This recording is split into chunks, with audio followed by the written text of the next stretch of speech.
नमस्कार मित्रांनो, मी प्राध्यापक अशोक माहुरे। आजच्या तासाला आपण अभ्यासक्रम या घटकातील अभ्यासक्रम रचनेची तत्वे या घटकाचा अभ्यास करणार आहोत। विद्यार्थी मित्रांनो, शिक्षण प्रक्रियेमध्ये अभ्यासक्रमाला अनन्यसाधारण असं महत्त्व आहे। अभ्यासक्रमाशिवाय आपण शिक्षण प्रक्रियेचा विचारच करू शकत नाही।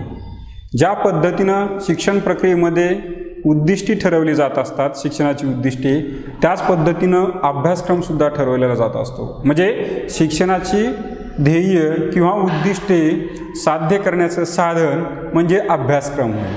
मग या अभ्यासक्रमाची रचना कशी केली जाते? रचना करत असताना कोणकोणते घटक विचारात घेतले जात असतात? आपण पाहतो की शालेय जीवनामध्ये आपण वेगवेगळ्या विषयांचा अभ्यास करत असतो।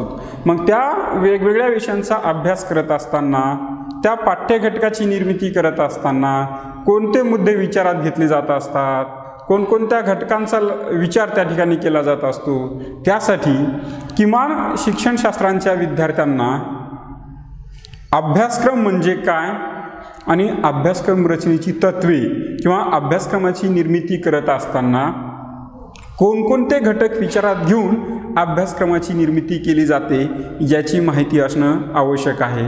म्हणून आजच्या तासाला आपण अभ्यासक्रम रचनेची तत्वे या घटकाचा अभ्यास करणार आहोत। विद्यार्थी मित्रांनो, अभ्यासक्रमाची रचना करत असताना वेगवेगळ्या किंवा विविध घटकांचा विचार केला जात असतो।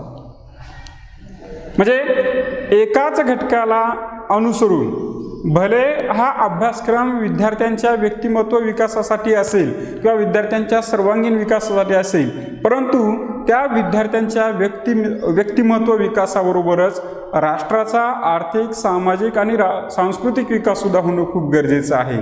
कारण विद्यार्थी हा त्या राष्ट्राचा घटक असतो, विद्यार्थी हा त्या समाजाचा घटक असतो। म्हणून या शिक्षण प्रक्रियेमधून जो विद्यार्थी तयार होणार आहे, तयार झालेला विद्यार्थी ज्या पद्धतीने समाजामध्ये वावरणार आहे त्याच्यावरच त्या समाजाचा दर्जा, त्या राष्ट्राचा दर्जा ठरलेला असतो।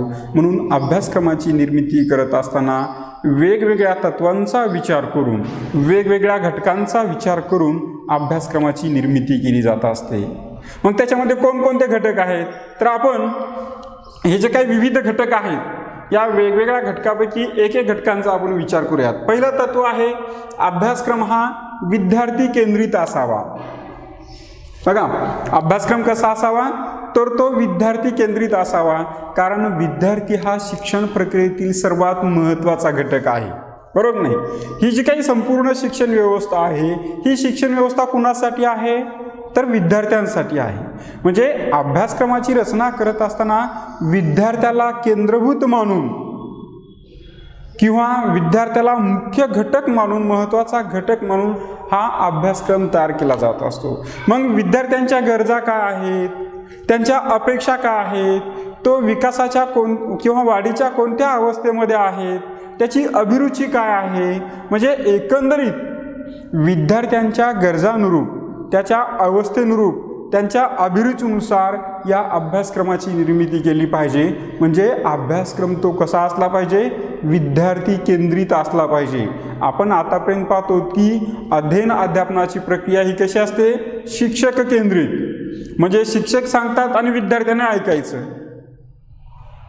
अशी ही शिक्षणाची प्रक्रिया आहे। परंतु अभ्यासक्रमाची रचना करताना विद्यार्थ्याला समोर धरून किंवा विद्यार्थी हा त्या शिक्षण प्रक्रियेचा मुख्य घटक समजून त्याच्या गरजा, त्याच्या अपेक्षा, त्याची अभिरुची, त्याच्या विकासाचा किंवा वाढीचा वेग, या सर्व घटकांचा विचार करून अभ्यासक्रमाची रचना केली पाहिजे।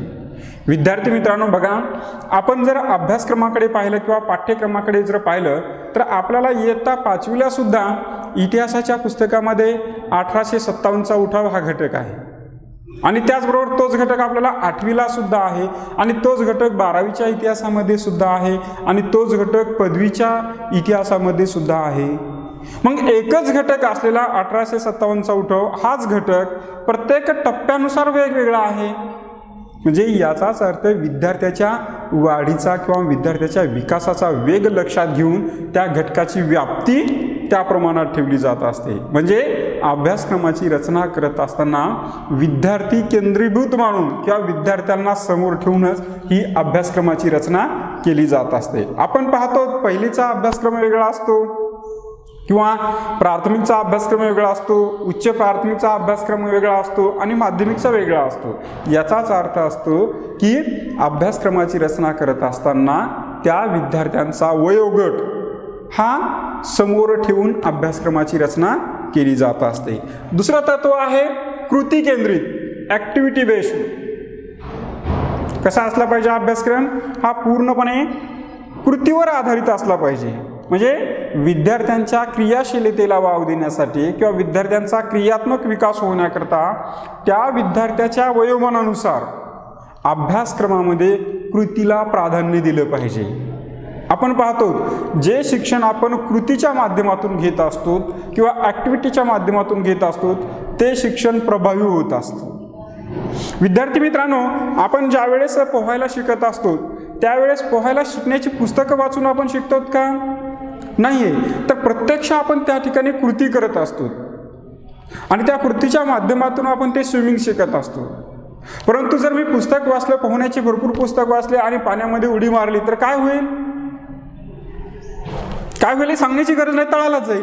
म्हणजे याचाच अर्थ की जे काही शिक्षण पद्धती आहे ती ॲक्टिव्हिटी बेस्ड असली पाहिजे आणि विद्यार्थ्यांच्या वयोमानानुसार कृती असायला पाहिजे. म्हणजे विद्यार्थी प्राथमिक स्तरावर असेल किंवा प्राथमिक शाळेमध्ये असेल तर त्याला त्याच पद्धतीच्या ॲक्टिव्हिटी असायला पाहिजे, त्याच पद्धतीच्या कृती असायला पाहिजे. तर विद्यार्थी माध्यमिक किंवा उच्च माध्यमिक स्तरावरचा असेल तर त्यांना त्याच पद्धतीच्या कृती असायला पाहिजेत. म्हणजे ज्या पद्धतीनं जॉन डुईनी सांगितलं की लर्निंग बाय डुईंग, म्हणजे कृतीतून ज्यावेळेस आपलं अध्ययन होत असतं, कृतीतून ज्यावेळेस आपलं शिक्षण होत असतं ते प्रभावी आणि परिणामकारक असतं. म्हणून अभ्यासक्रमाची रचना करत असताना प्रत्येक पाठ्यपुस्तकामध्ये किंवा अभ्यासक्रमामध्ये या कृतीवर जास्तीत जास्त भर देण्यात यावा. कृतीशिवाय अभ्यासक्रमाची रचना करण्यात येऊ नये. जर कृतीहीन अभ्यासक्रम असेल तर त्या अभ्यासक्रमाला कोणत्याही प्रकारचं महत्त्व राहत नाही. म्हणून अभ्यासक्रमामध्ये कृतीला प्राधान्य देणं गरजेचं आहे. म्हणजे अभ्यासक्रमाची रचना करताना कृती किंवा ॲक्टिव्हिटी हे एक तत्व विचारात घ्यायला पाहिजे. पुढचं तत्व आहे अभ्यासक्रम हा समाज केंद्रित असला पाहिजे. बघा, अभ्यासक्रमाची रचना करताना हे एक नवीन तत्व आहे की अभ्यासक्रम हा समाज केंद्रित असला पाहिजे. का? तर विद्यार्थी हा समाजाचा घटक असतो. विद्यार्थी हा त्या समाजाचा घटक असतो. त्या समाजाच्या ज्या गरजा आहेत, त्या समाजाच्या ज्या अपेक्षा आहेत, त्या गरजांशी अपेक्षांशी विद्यार्थी शालेय जीवनामध्येच परिचित झाला पाहिजे. त्याला शिक्षण घेत असतानाच समाजाच्या गरजा अपेक्षा याची जाणीव झाली पाहिजे. त्यासाठी त्या अभ्यासक्रमामध्ये किंवा त्या पाठ्यक्रमामध्ये सामाजिक घटक असणं खूप गरजेचं आहे. कारण आपण पाहतो की शिक्षणाचं एक उद्दिष्ट काय आहे की समाजाच्या गरजा पूर्ण झाल्या पाहिजेत. म्हणजे ज्या पद्धतीनं समाजाच्या गरजा अपेक्षा बदलत जात असतात त्या गरजांची सावली अभ्यासक्रमामध्ये दिसली पाहिजे. म्हणून अभ्यासक्रमाची रचना करत असताना समाजाला केंद्रभूत मानून, कारण विद्यार्थी हा शालेय शिक्षण पूर्ण झाल्याच्या नंतर किंवा शिक्षण पूर्ण झाल्याच्या नंतर तो एक समाजाचा महत्त्वपूर्ण घटक असतो.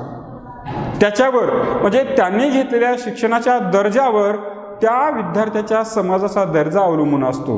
म्हणून अभ्यासक्रमाची रचना करत असताना अभ्यासक्रम हा समाज केंद्रित असला पाहिजे. समाजाच्या गरजा अपेक्षा पूर्ण करणारा असणारा अभ्यासक्रम असला पाहिजे. हे एक तत्व आहे. पुढचं आहे अभ्यासक्रमाची रचना करताना तो अभ्यासक्रम लवचिक असला पाहिजे. म्हणजे लवचिकतेचं तत्व, फ्लेक्झिबल. अभ्यासक्रम कसा असला पाहिजे? फ्लेक्झिबल असला पाहिजे. कारण अभ्यासक्रम हा त्या समाजाच्या गरजांची पूर्ती करण्यास पोषक असला पाहिजे आणि त्याचबरोबर त्या जो काही अभ्यासक्रम आहे तो अभ्यासक्रम स्थानिक परिस्थितीनुसार, म्हणजे ग्रामीण भागामध्ये शाळा असतील तर ग्रामीण भागातील परिस्थितीनुसार, शहरी भागातील परिस्थितीनुसार स्थळ, काळ, गरजा विचारात घेऊन त्या अभ्यासक्रमामध्ये बदल करता आला पाहिजे.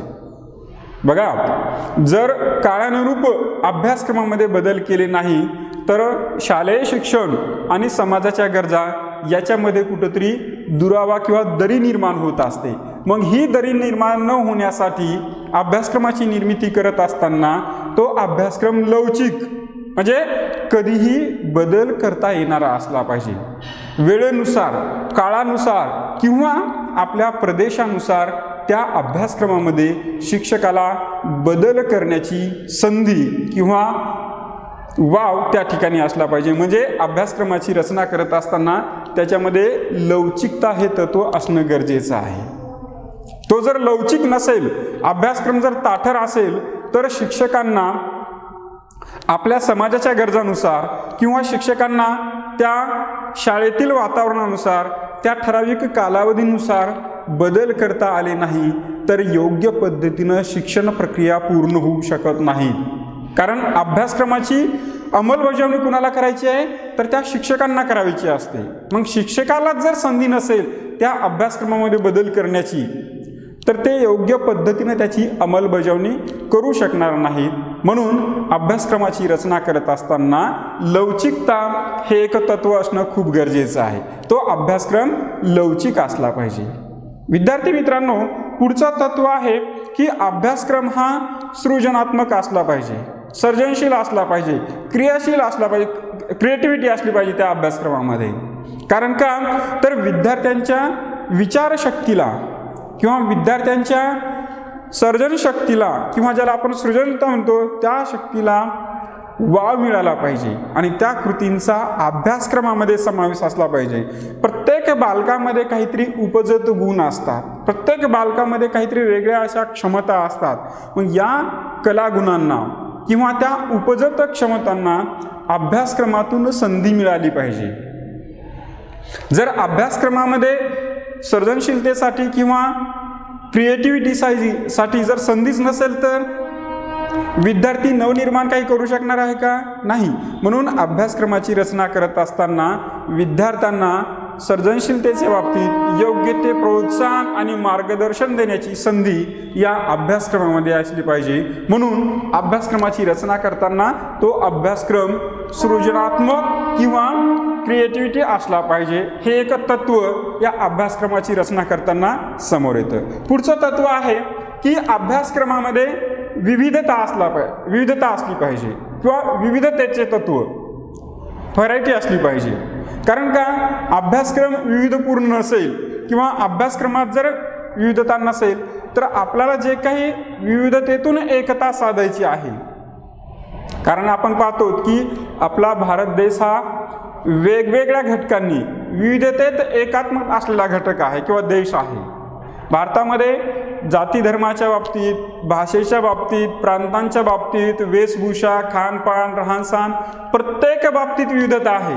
तरी परंतु ज्यावेळेस आपल्या देशावर काही संकट येत असतात त्यावेळेस आपण एकता दाखवतो की नाही. मग ही एकता, विविधतेतून एकता जर साधावायची असेल तर अभ्यासक्रमामध्ये सुद्धा विविधता असणं गरजेचं पाहिजे. अभ्यासक्रमामध्ये सुद्धा वेगवेगळ्या अध्यापन पद्धतीचा उपयोग असला पाहिजे. त्याचबरोबर वेगवेगळे विषय असावे लागतात. काही विषय सोपे तर काही विषय कठीण असावे लागतात. कारण विद्यार्थ्यांच्या वयोमानाचा विचार करून, विद्यार्थ्यांच्या वयोगटाचा विचार करून तो अभ्यासक्रम विविधतापूर्ण असला पाहिजे किंवा अभ्यासक्रमाची रचना करत असताना विविधता हे एक तत्व नेहमी लक्षात ठेवलं पाहिजे. कारण का तर काही विषय सोपे आणि काही विषय कठीण ठेवल्यामुळं सोपे विषय असणारे विद्यार्थी किंवा ज्या विद्यार्थ्यांना अभ्यासक्रम खूप अवघड वाटतो त्यांना सोपे विषय असले पाहिजेत. ज्यांना सहज अभ्यासक्रम समजतो त्यांच्यासाठी थोडं चॅलेंजिंग म्हणून कठीण विषय असले पाहिजेत. त्यासाठी वेगवेगळ्या अध्यापन पद्धती असल्या पाहिजेत, मूल्यमापन पद्धती असल्या पाहिजेत. म्हणजे एकंदरीत अभ्यासक्रमामध्ये विविधता असणं खूप गरजेचं आहे. हे एक तत्व आहे. पुढचं तत्व आहे समवायाचे तत्व. समवाय म्हणजे ज्या वेळेस आपण अभ्यासक्रमामध्ये वेगवेगळ्या विषयांचा समावेश असतो, बरोबर नाही. पाठ्यक्रमामध्ये आपण पाहतो की वेगवेगळे विषय असतात. मग या वेगवेगळ्या विषयामध्ये समवायाचं तत्व असणं खूप गरजेचं आहे. एका विषयाचा संबंध हा दुसऱ्या विषयाशी असतो. बघा, शालेय जीवनामध्ये ज्यावेळेस आपण शिक्षण घेत असतो त्यावेळेस उदाहरणार्थ जर पाहायचं झालं तर ज्यावेळेस आपल्याला इतिहास शिकायचा असतो किंवा इतिहासाचं अध्ययन करायचं असेल तर आपल्याला भूगोल चांगला माहीत असायला पाहिजे. एके ठिकाणी म्हटलेलं आहे बघा की भूगोलाच्या रंगमंचावर इतिहासाची नाटके खेळली जातात. याचाच अर्थ काय, ज्या व्यक्तीला भूगोल चांगला समजतो त्या व्यक्तीला इतिहास चांगला समजतो. यासाठी एकमेव उदाहरण आपले छत्रपती शिवाजी महाराज. छत्रपती शिवाजी महाराजांनी महाराष्ट्राचा भूगोल पर्यायाने आपल्या देशाचा भूगोल समजून घेतला आणि त्यानुसार आपली रणनीती आखलेली होती, युद्धनीती आखलेली होती. त्यांचा जो गनिमी कावा आहे युद्धनीतीचा, हे त्याचंच उदाहरण आहे. म्हणजे शालेय शिक्षणामध्ये जर विद्यार्थ्याला भूगोल हा विषय शिकवायचा असेल तर त्याला इतिहाससुद्धा माहीत असला पाहिजे. जर इतिहास विषय शिकवायचा असेल तर त्याला भूगोलाचं ज्ञान असलं पाहिजे. त्याचबरोबर आपण पाहतो की प्राथमिक स्तरावर किंवा माध्यमिक स्तरावर आपण वेगवेगळ्या 3 भाषांचा अभ्यास करतो. मग त्याच्यामध्ये मराठी ही आपली मातृभाषा आहे, त्याचबरोबर आपली राष्ट्रभाषा म्हणून हिंदी असेल किंवा त्याच्यानंतर परकीय भाषा म्हणून आपण इंग्रजीचा अभ्यास करतो. मग ह्या 3 भाषा आहेत, या 3 भाषेमध्ये सुद्धा समन्वयाचं तत्व असलं पाहिजे. बघा विद्यार्थी मित्रांनो, ज्या व्यक्तीला मराठी चांगल्या पद्धतीनं बोलता येते, बघा मी काय म्हणतोय की ज्या व्यक्तीला किंवा ज्या विद्यार्थ्याला मराठीमध्ये चांगल्या पद्धतीनं संभाषण साधता येतं, मराठीमध्ये ज्याला चांगल्या पद्धतीनं वार्तालाप करता येतो, त्या व्यक्तीला इतर भाषामध्ये सुद्धा वार्तालाप करता येतो. म्हणजे एका भाषेचा दुसऱ्या भाषेशी संबंध असतो. त्याच पद्धतीनं अभ्यासक्रमामध्ये सुद्धा जे काही वेगवेगळे विषय ठेवलेले असतात त्या वेगवेगळ्या विषयांचा दुसऱ्या विषयाशी काहीतरी कोरिलेशन असतं, सहसंबंध असतो. आणि हे सहसंबंध समन्वयाच्या तत्वानुसारच ठेवले जात असतात. म्हणून अभ्यासक्रमाची रचना करत असताना समन्वयाचे तत्व म्हणजे एका विषयाचा संबंध दुसऱ्या विषयाशी जोडला गेलाच पाहिजे. कोणताही विषय हा इतर विषयापेक्षा भिन्न किंवा वेगळा असता कामा नये. म्हणून अभ्यासक्रमाची रचना करत असताना किंवा तत्वामध्ये हे समन्वयाचं तत्व फार महत्त्वाचं आहे. ठीक आहे, पुढचं तत्व आहे अभ्यासक्रमाची रचना करत असताना जीवनाभिमुखता. हे एक फार महत्त्वाचं तत्व आहे. कारण शिक्षण पूर्ण झाल्याच्या नंतर व्यक्तीला समाजामध्ये जीवन जगत असताना उदरनिर्वाहासाठी किमान एखादा तरी व्यवसाय करावा लागतो. म्हणून त्या व्यवसायाचं कौशल्य त्या शिक्षण पद्धतीतून मिळायला पाहिजे. कारण समाजामध्ये जगत असताना वेगवेगळ्या समस्यांना त्या व्यक्तीला सामोरं जावं लागत असतं किंवा त्यांना वेगवेगळ्या गरजा पूर्ण कराव्या लागतात. मग त्या समस्या असतील, त्या गरजा असतील, त्याचं प्रतिबिंब हे अभ्यासक्रमामध्ये असायला पाहिजे. म्हणजे अभ्यासक्रम हा जीवनाभिमुख असला पाहिजे. म्हणजे शिक्षण संपल्याच्या नंतर समाजामध्ये वावरत असताना ज्या काही समस्या निर्माण होतात किंवा ज्या काही गरजा असतात त्या गरजांची जाणीव विद्यार्थ्याला शिक्षण प्रक्रियेमध्येच झाली पाहिजे. शिक्षण प्रक्रियेमध्ये म्हणजे त्याचाच अर्थ की त्याचा समावेश हा कशामध्ये असला पाहिजे, अभ्यासक्रमामध्ये असला पाहिजे. म्हणजे समाजातील गरजांशी बालक अभ्यासक्रमाच्या माध्यमातून परिचित झाला पाहिजे. जीवन आणि शिक्षण यांचा कुठंतरी संबंध असला पाहिजे. बघा आपण जो अभ्यासक्रम पाहत आहोत विद्यार्थी मित्रांनो, खेदानं म्हणावंसं वाटतं की आपली ही शिक्षण पद्धती आज जीवनाभिमुख आहे का नाही. ज्या ठिकाणी शिक्षण संपतं तिथून जीवन सुरू होतं. जोपर्यंत आपलं शिक्षण चालू असतं तोपर्यंत आपल्या शिक्षणामध्ये जीवनाभिमुखता नसते. आपण आपल्या विश्वामध्ये समाविष्ट असतो. परंतु ज्यावेळेस शिक्षण संपतं, म्हणजेच ज्याला आपण शिक्षण कधीही संपत नाही, शिक्षण ही निरंतर चालणारी प्रक्रिया आहे, तरी परंतु ज्याला आपण शालेय वातावरणामध्ये किंवा महाविद्यालयामध्ये जाऊन शिक्षण घेणं म्हणतो, ते शिक्षण ज्यावेळी संपतं तिथून जीवन सुरू होतं. तिथून वेगवेगळ्या समस्या आपल्याला जाणवत असतात, तिथून आपल्याला वेगवेगळ्या गरजा पूर्ण करायच्या असतात.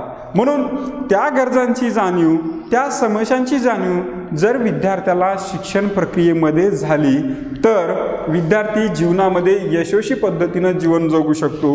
म्हणून अभ्यासक्रमाची रचना करत असताना जीवनाभिमुखता हे तत्व पाळणं खूप गरजेचं आहे. तो अभ्यासक्रम जीवनाभिमुख असला पाहिजे. पुढचं तत्व आहे संस्कृती संवर्धन व संक्रमण. विद्यार्थी मित्रांनो, आपल्या भारत देशाचा जर विचार करायचा म्हटलं तर भारतामध्ये भारताकडे वेगवेगळ्या संस्कृती किंवा या संस्कृतीचं संवर्धन आणि संक्रमण झालं पाहिजे. मग हे कशाच्या माध्यमातून? तर शिक्षणातून भारतीय संस्कृती जी आहे ही शिक्षणातून विद्यार्थ्यापर्यंत रुजवली पाहिजे. कारण भारताची संस्कृती जी आहे, ज्या रूढी आहेत, परंपरा आहेत, याचा समावेश जर अभ्यासक्रमामध्ये असेल तरच ती संस्कृती विद्यार्थ्यापर्यंत जाईल. म्हणजे अभ्यासक्रम आपण कोणत्या माध्यमातून? वेगवेगळ्या अनुभवातून विद्यार्थ्यापर्यंत पोहोचवत असतो, ज्याला आपण लर्निंग ॲक्टिव्हिटी म्हणतो ना, त्या अध्ययन अनुभवातून तो अभ्यासक्रम आपण विद्यार्थ्यापर्यंत देत असतो. म्हणजे अनुभवांचे जतन आणि अनुभवांचं प्रसारण केलं म्हणजेच हे कशाच्या माध्यमातून? तर अभ्यासक्रमाच्या माध्यमातून. म्हणजे आपल्या शालेय अभ्यासक्रमामध्ये भारतीय संस्कृतीचं संवर्धन आणि संक्रमण करण्याची जबाबदारी ही सुद्धा अभ्यासक्रमाचीच आहे. म्हणून अभ्यासक्रमाची रचना करताना संस्कृतीचे संवर्धन व संक्रमण हे एक महत्त्वाचं तत्व विचारात घेतलं जात असतं. पुढचं तत्व आहे, अभ्यासक्रम हा उद्दिष्टाधिष्ठित असायला पाहिजे. म्हणजे ध्येय असायला पाहिजे काहीतरी. ध्येयाशिवाय माणूस कोणतीही कृती करत नाही. मग तो तर अभ्यासक्रम आहे. मग विद्यार्थ्यांच्या व्यक्तिमत्वाचा सर्वांगीण विकास करणं हे जर संपूर्ण शिक्षण प्रक्रियेचं ध्येय असेल तर हे ध्येय अंमलात आणण्यासाठी ज्या वेळेस आपण अभ्यासक्रमाची रचना करत असतो त्यावेळेस प्रत्येक कृती ही उद्दिष्टाधिष्ठित असली पाहिजे. म्हणजेच अभ्यासक्रमामध्ये उद्दिष्टांना फार महत्त्वाचं स्थान आहे. मग त्या ठिकाणी वेगवेगळ्या विषयांची उद्दिष्ट असतील, वेगवेगळ्या वर्गांची उद्दिष्ट असतील. त्याचबरोबर या विषयांच्या उद्दिष्टाबरोबर किंवा वर्गांच्या उद्दिष्टाबरोबर आपल्याला राष्ट्राची उद्दिष्टे सुद्धा या अभ्यासक्रमाच्या माध्यमातूनच यशस्वी करायचे असतात. म्हणून कोणताही अभ्यासक्रम हा उद्दिष्टाधिष्ठित अभ्यासक्रम असतो. कारण या उद्दिष्ट साध्यतेसाठीच अभ्यासक्रमाची रचना केली जात असते.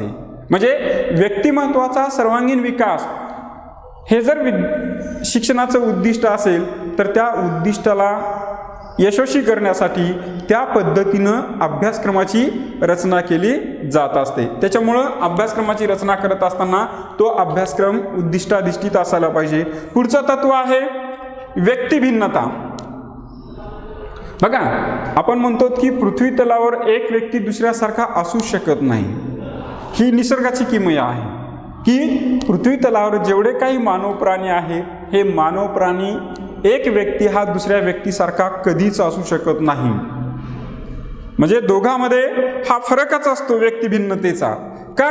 तर अभ्यासक्रमातून प्रत्येक व्यक्तीचा विकास होणं किंवा प्रत्येक व्यक्तीचा स्वतःचा विकास करता आला पाहिजे. त्यासाठी त्याच्या क्षमतानुसार, त्याच्या दर्जानुसार तो अभ्यासक्रम असायला पाहिजे. म्हणजे व्यक्तीच्या वयोगटानुसार किंवा व्यक्तीला आपल्या क्षमतेनुसार तो अभ्यासक्रम झेपला पाहिजे किंवा त्या अभ्यासक्रमाच्या माध्यमातून त्याला विकास साधता आला पाहिजे. म्हणून अभ्यासक्रमाची रचना करत असताना व्यक्तिभिन्नता, कारण वर्गातील सर्वच विद्यार्थी हुशार असतात का? नाही. वर्गामध्ये वेगवेगळ्या प्रकारचे 3 प्रकारचे विद्यार्थी असतात. काही अतिहुशार विद्यार्थी असतात, काही मध्यम असतात, तर काही एकदम निम्न पातळीचे असतात. मग या तिन्ही पातळीच्या विद्यार्थ्यांना तो अभ्यासक्रम समजला पाहिजे, त्याच्यातून त्यांना विकास साधता आला पाहिजे. म्हणून अभ्यासक्रमाची रचना करत असताना वर्गामध्ये वेगवेगळ्या प्रकारचे विद्यार्थी असणार आहेत असं समजून अभ्यासक्रमाची रचना केली पाहिजे. विद्यार्थ्यांनो, शेवटचं तत्व आहे अभ्यासक्रमाची रचना करत असताना तो अभ्यासक्रम हा अभ्यासपूरक कार्यक्रमांना वाव देणारा असला पाहिजे. कारण अभ्यासपूरक कार्यक्रमामधून किंवा अभ्यासेतर उपक्रमांच्या माध्यमातून विद्यार्थ्यांचा भावात्मक आणि क्रियात्मक विकास होत असतो. फक्त आपल्याला शिक्षण प्रक्रियेमधून विद्यार्थ्यांचा ज्ञानात्मक विकास करून चालेल का? नाही.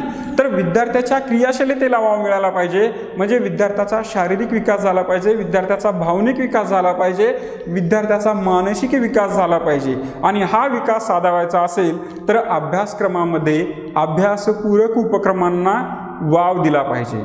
आपण पाहतो की शालेय वातावरणामध्ये वेगवेगळे उपक्रम आयोजित केले जातात. त्याच्यामध्ये सहल असेल, क्षेत्रभेट असेल, सांस्कृतिक कार्यक्रम असतील, क्रीडा कार्यक्रम असतील किंवा इतर उपक्रम असतील. या माध्यमातून विद्यार्थ्यांच्या व्यक्तिमत्वाला चालना देण्यासाठी किंवा विद्यार्थ्यांचा भावात्मक आणि क्रियात्मक विकास होण्यासाठी आणि त्याचबरोबर विद्यार्थ्यामध्ये समाजाभिमुखता निर्माण होण्यासाठी जे काय वेगवेगळे आपण सांस्कृतिक कार्यक्रम आयोजित करत असतो त्या कार्यक्रमामागचं हेच उद्दिष्ट असतं की विद्यार्थ्यांच्या व्यक्तिमत्वाचा समतोल विकास झाला पाहिजे. कारण या अभ्यासपूरक उपक्रमांच्या माध्यमातून विद्यार्थ्यांच्या आवडीनिवडी, त्यांच्या गरजा, त्यांचे वय हे सर्व विचारात घेऊन हे अभ्यासपूरक उपक्रम त्या शालेय अभ्यासक्रमामध्ये ठेवलेले असतात. विद्यार्थी मित्रांनो, हे इतके म्हणजे 12 तत्व जरी असले तरी अभ्यासक्रमाची निर्मिती करत असताना त्या राष्ट्राच्या गरजा काय आहेत, अपेक्षा काय आहेत, राष्ट्रासमोर कोणती आव्हानं निर्माण होणार आहेत, या गरजांचा किंवा या विषयांचा सुद्धा विचार केला जात असतो. म्हणजे व्यक्तींच्या, राष्ट्रांच्या आणि समाजांच्या गरजा, अपेक्षा या सर्व समोर ठेवून अभ्यासक्रमाची रचना केली जात असते. अशा प्रकारे आजच्या तासाला आपण अभ्यासक्रमाची रचना करत असताना कोणकोणती तत्व विचारात घेतली जातात या घटकाचा अभ्यास केलेला आहे. पुढील तासाला आपण अभ्यासक्रमाचे प्रकार या घटकाचा अभ्यास करणार आहोत. तोपर्यंत धन्यवाद.